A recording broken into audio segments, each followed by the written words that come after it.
علی و فاطمہ زہرا کے پھول آئے ہیں، خوشا قسمت چمکتے اصول آئے ہیں، بچھا دو محبت میں پل کے ان کی راہوں میں، نبی کی بزم میں آل رسول آئے ہیں، نبی کی بزم میں آل رسول آئے ہیں۔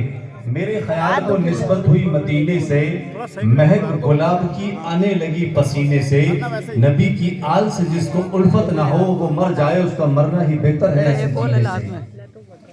وہاں کی موت بھلی ہے یہاں کے جینے سے، جہاں نکلتا ہے زمزم زمی کے سینے سے، اور اس حسین کو قرآن نہیں تو کیا سمجھوں، رسول پاک جس کو لگاتے تھے اپنے سینے سے۔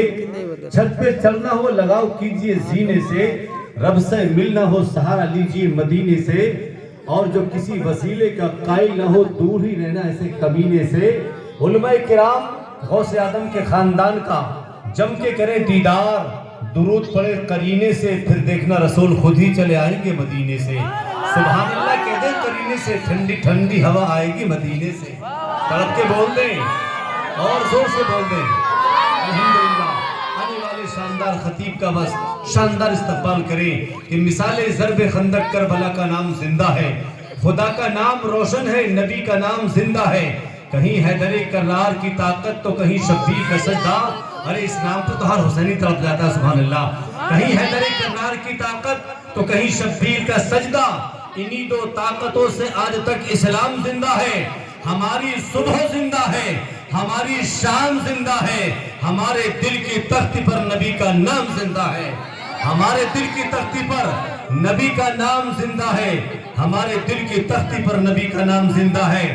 سب کچھ بھلا دیا ہے مگر یاد ہے حسین، قلب و جگر میں آج بھی آباد ہے حسین، اور نکلا تھا جن کے واسطے سورج بھی ایک دن، اس بے مثل باپ کی اولاد ہے حسین، اس بے مثل باپ کی اولاد ہے حسین۔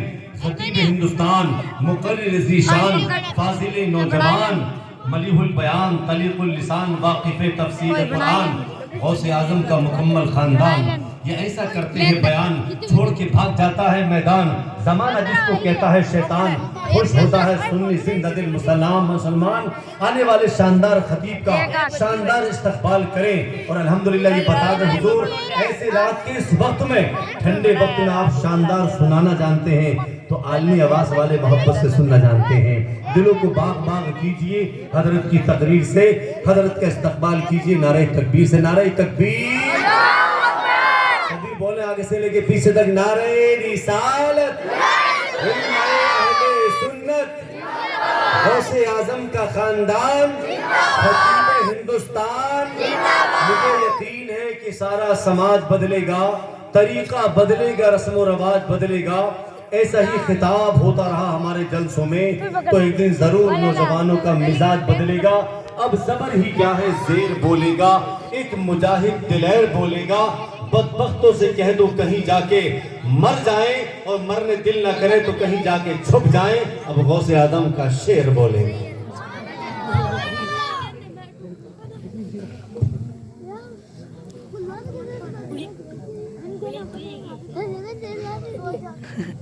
پکڑا ہی دیا یار، کہیں گے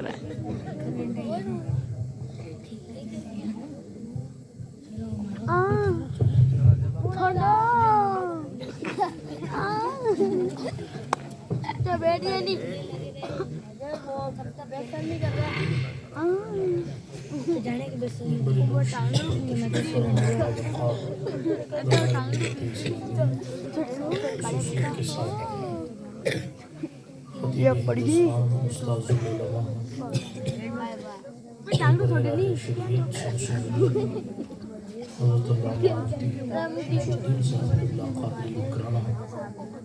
فاضل نوجوان، خطیب باوقار مولانا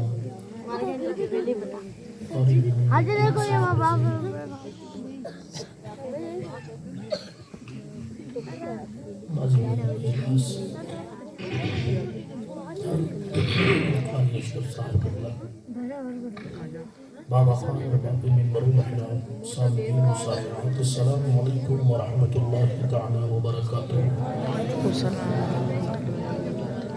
الفاتحة إلى حضرة النبي الكريم التحية والتسليم۔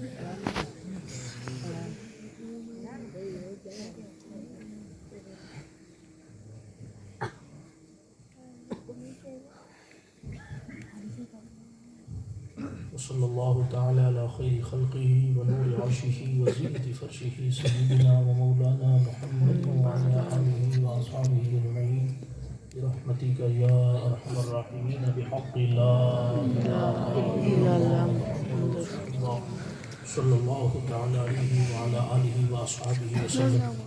الحمد للہ رب العالمین. الحمد للہ منشی الخلق من عدم ثم الصلاة علی المختار فی القدم. مولاي صل وسلم دائما ابدا على حبيبك خير الخلق كلهم محمد سيد الكونين والثقلين والفريقين من عرب ومن عجم. هو الحبيب الذي ترجى شفاعته بكل هول من الأحوال مقتحم. يا أكرم الخلق ما لي من ألوذ به سواك عند حلول الحادث الأمم. وأذن لصحب صلاة منك دائمة على النبي بمنهل ومنسجم. ثم الرضا عن أبي بكر وعن عمر وعن علي وعن عثمان ذي الكرم والآل والصحب ثم التابعين فهم أهل التقى والنقى والحلم والكرم. يا ربي بالمصطفى بلغ مقاصدنا. يا ربي بالمصطفى بلغ مقاصدنا. يا ربي بالمصطفى بلغ مقاصدنا. واغفر لنا واغفر لنا واغفر لنا ما مضى يا واسع الكرم. واغفر إلهي لكل المسلمين بما يلقون في المسجد الأقصى وفي الحرم. أما بعد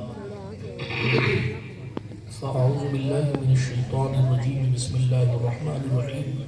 قال النبي صلى الله تعالى عليه وآله وسلم طلب العلم فريضة على كل مسلم ومسلمة أو كما قال عليه الصلاة والسلام. صدق الله العلي العظيم وصدق رسوله النبي الأمين المتين الأمي والكريم الرؤوف الرحيم. ونحن ولا ذلك لمن الشاهدين والشاكرين والآمنين والمطمئنين والحمد لله رب العالمين. اے اشرف زمانہ زمانہ مدد نما درہائی بستراز کلید کرم کشا سرورہ شاہا کریمہ دستگیرہ اشرفہ حرمت روح پیمبر ایک نظر کن سوئے ماں. اللہ سبحانہ وتعالیٰ کے لیے تمام خوبیاں تمام تعریفیں ہیں. میرا اور آپ کا اللہ ساری کائنات کا خالق ہے. ہر ایک شے کا حقیقی مالک ہے. وہ جسے چاہے عزت دے جسے چاہے ذلت دے. وہ جسے چاہے رفعت دے جسے چاہے نہ دے. وہ جسے چاہے ولایت دے جسے چاہے نبوت دے جسے چاہے رسالت دے. وہ جس کو جو چاہتا ہے دیتا ہے اور جسے جو چاہتا ہے لے لیتا ہے. لہٰذا تمام خوبیاں اسی کو زیبا ہے. درود و سلام نبیوں کی معصوم جماعت پر بالخصوص سید عالم نور مجسم فخر آدم و بنی آدم مالک رقاب ارواحنا فدا صلی اللہ تعالی علیہ وآلہ وسلم کی ذات اقدس پر جن کے لیے اس کائنات کو بنایا گیا. آئیے امید کے دربار گوہر بار ذی وقار میں دل لگا کر درود شریف کا نذرانہ پیش فرما لے.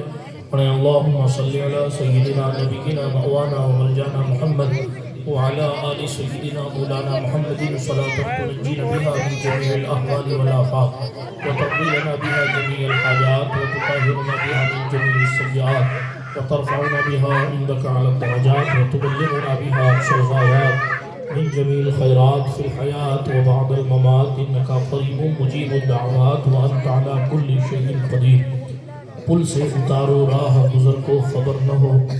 جبریل پر بچھائیں تو پر کو خبر نہ ہو. کانٹا میرے جگر سے غم روزگار کا یوں کھینچ لیجئے کہ جگر کو خبر نہ ہو. فرماتے ہیں یہ دونوں ہیں سردار دو جہاں.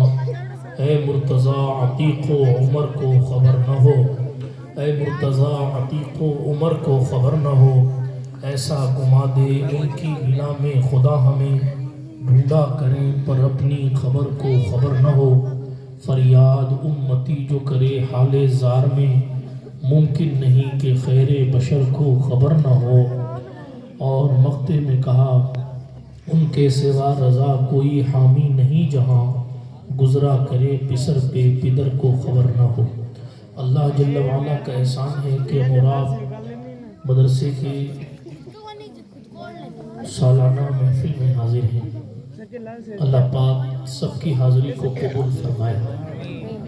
حضرت مولانا ناظم صاحب کو دل کی عطا گہرائیوں سے مبارکبادی پیش کرتا ہوں کہ انہوں نے اس گاؤں میں دنیا سے الگ تھلگ ہو کر اپنے بچوں پر محنت کرنے کے لیے جی جان لگایا اور امت محمدیہ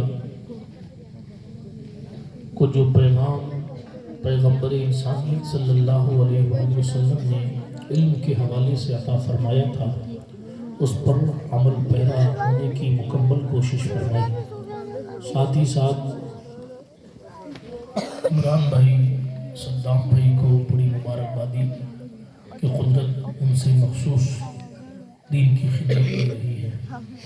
حضرت مولانا معین الدین صاحب کی محنتیں توجہ کہ وہ گاہے گاہے سالوں سے اس مدرسے کو آ کر جانچ کر پڑھانے والوں، خدمت کرنے والوں اور پڑھنے والوں کی حوصلہ افزائی فرماتے ہیں۔ حضرات گرامی، تقریر آپ حضرات سن چکے۔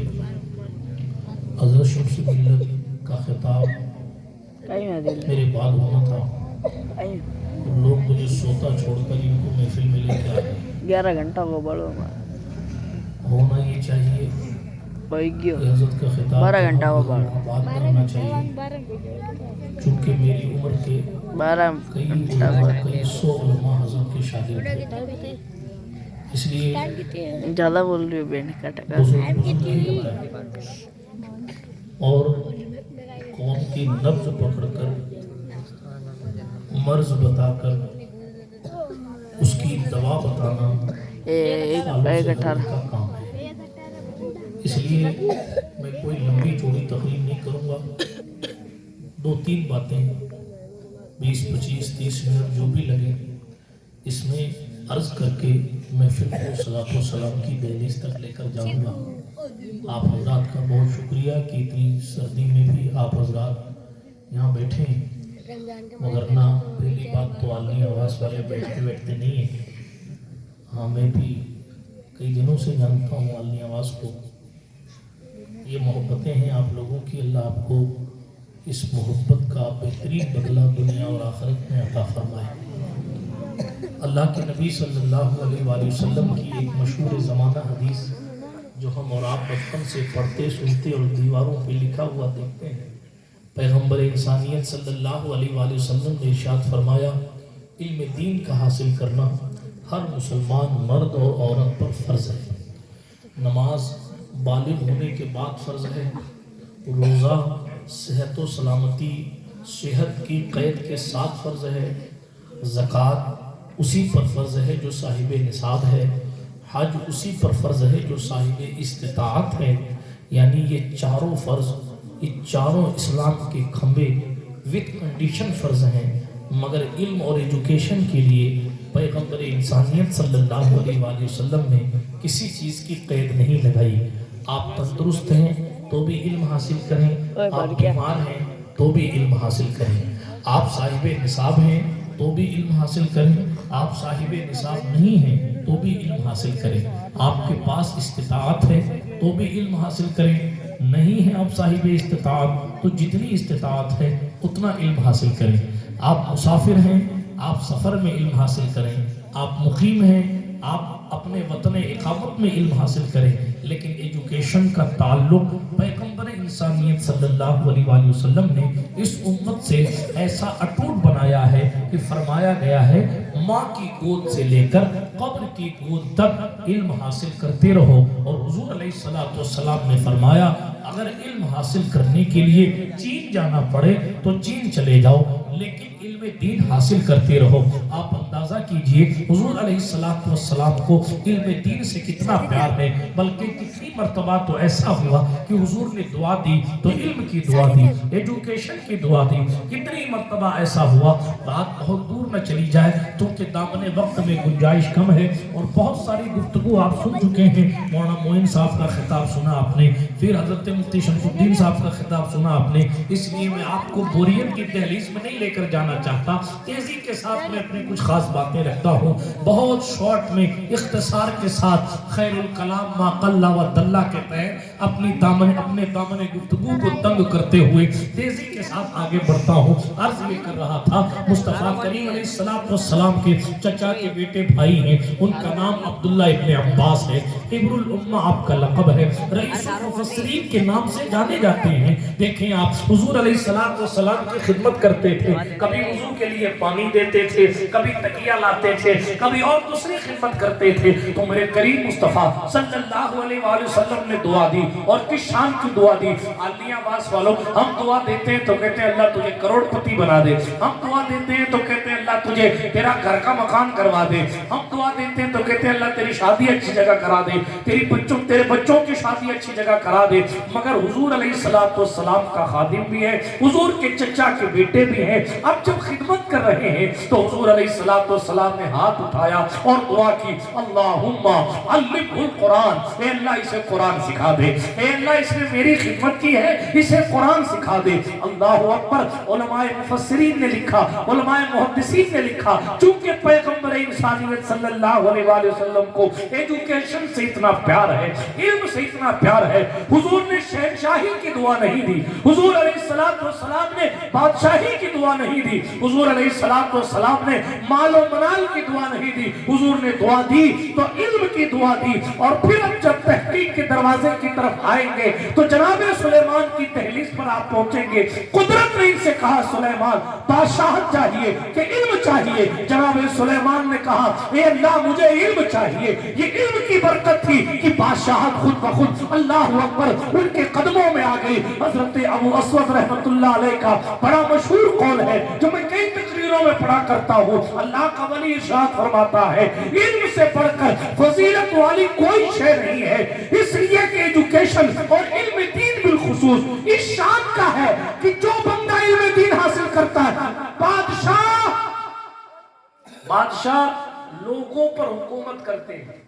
اللہ کے ولی نے کیا خوبصورت بات کہی, بادشاہ لوگوں پر حکومت کرتے ہیں اور علم والے بادشاہوں پر حکومت کرتے ہیں. علم والے بادشاہوں پر حکومت کرتے ہیں. علم والوں کو بھی دین سیکھنا ہوتا ہے تو کہاں جائیں, بادشاہوں کو دین سیکھنا ہوتا ہے تو کہاں جائیں, علم والوں کے پاس جائیں. ارے بادشاہ سلامت کی بیوی لفڑے میں پڑ جائے, اگر طلاق ہوئی کہ نہیں ہوئی تو مفتی ہی اس کا نپٹارہ کرتا ہے. بات سمجھ شریف میں آ رہی ہے. اسی لیے بہت ساری ایسی تاریخ ہے. ہارون رشید کو کبھی نچایا علم والوں نے, کبھی مامون رشید کو نچایا, کبھی کس کو کبھی کس کو. بڑے بڑے علم والے اس دور میں تھے جناب. ہاں, ہارون رشید نے امام مالک کو خط لکھا کہ میں آپ سے حدیث پڑھنا چاہتا ہوں, آپ کا فن حدیث بہت مضبوط ہے, میں اگر بغداد سے مدینہ آؤں گا تو پھر خدمت نہیں ہو پائے گی امت کی, میں یہاں خلیفہ ہوں, بادشاہ ہوں, لہٰذا آپ بغداد آ جائیے. امام مالک نے فرمایا, میں حضور کے دین کا خادم ہوں, میں مدینے ہی میں رہ کر حدیث پڑھاؤں گا, تمہیں غرض ہے تو تم آؤ یہاں حدیث پڑھو, میں وہاں حدیث پڑھانے کے لیے نہیں آتا. اللہ اکبر. یہ علماء تھے جو بادشاہوں سے مرعوب نہیں ہوتے تھے, یہ علماء تھے جو سیٹھوں کے سامنے گھٹنے نہیں ٹیکتے تھے, یہ علماء تھے جو تملق اور چاپلوسی کی تحلیل پر نہیں آتے تھے. نتیجہ یہ ہوتا تھا کہ بڑے سے بڑے بادشاہ بھی ان کی چوکھٹ کو سلامی دینے کے لیے آتے. کبھی امام شافعی نے, کبھی احمد بن حنبل نے, کبھی خود امام اعظم ابو حنیفہ نے وقت کے اسلامی بادشاہوں کو بتایا ہے کہ سب سے بڑی دولت بادشاہت اور مال نہیں ہے, سب سے بڑی دولت علم ہے. اس لیے بعض اوقات ایسا بھی ہوا ہے کہ بادشاہ کو تخت سے اتارا گیا ہے اور عالم جا کر تخت پر بیٹھا ہے, اور پھر بادشاہ کو نیچے کھڑے کر کے کہا, اب پوچھ تیرا سوال کیا ہے, اب میں تیرے تخت پر بیٹھ کر بتاتا ہوں کہ اس دین کے اس مسئلے کا جواب کیا ہے. مگر افسوس, ہم نے پیسے کو سب سمجھ لیا, ہم نے سب سمجھا, 2 روپیہ ہوگا 200 ہوگا, 2 روپیہ ہوگا 200 ہوگا. یہ روپیہ ختم ہو جاتا ہے, روپیہ ختم ہو جاتا ہے. ہاتھ کا میل ہے, علم کسی کے ہاتھ کا میل نہیں. کبھی سنا آپ نے کسی نے کہا علم دل کا میل, پیسہ ہاتھ کا میل تو سنا گیا, علم میل نہیں ہے. حضرت مولا علی نے کمیل ابن زیاد کو فرمایا تھا, یہ تو 7 چیزیں فرمائی تھی, اس میں ایک چیز یہ تھی کہ سنو کمیل, علم حاصل کرو, اس لیے کہ علم وہ دولت ہے جو خرچہ کرنے سے بڑھتی ہے، اور مال وہ دولت ہے جو خرچہ کرنے سے ختم ہو جاتی ہے۔ پھر فرمایا تھا کہ مال کی حفاظت بندے کو کرنی پڑتی ہے، اور علم وہ ہے جو خود صاحب علم کی حفاظت کرتا ہے۔ بات سمجھ شریف میں آ رہی ہے؟ اس لیے اپنی قوم کو ایجوکیشن سے جوڑیے، دینی تعلیم، دنیاوی تعلیم، ہر قسم کی تعلیم حاصل کیجئے، لیکن اس کنڈیشن کے ساتھ کہ اپنی ایمان اور عقیدے کی حفاظت ہمارا اور آپ کا ذمہ ہے۔ پہلے مسلمان رہے، بعد میں کلیکٹر بنے، اور کلیکٹر بنا لیا اور ماں کے قدم چومنے میں اس کو عار محسوس ہو رہی ہے، تو پھر کلیکٹر ہی اس کی قبر کی روشنی کا ذریعہ نہیں بنے۔ اس لیے علم دین حاصل کیا جاتا ہے تاکہ دنیا بھی اچھی ہو، قبر بھی اچھی ہو، آخرت بھی اچھی ہو۔ اور ہمارے بزرگوں نے تو پیسہ خرچہ کر کر کے عالم بنایا ہے۔ امام ابو یوسف، کیا نام سنا آپ نے امام ابو یوسف؟ پتہ ہی نہیں، بہت جی امام ابو یوسف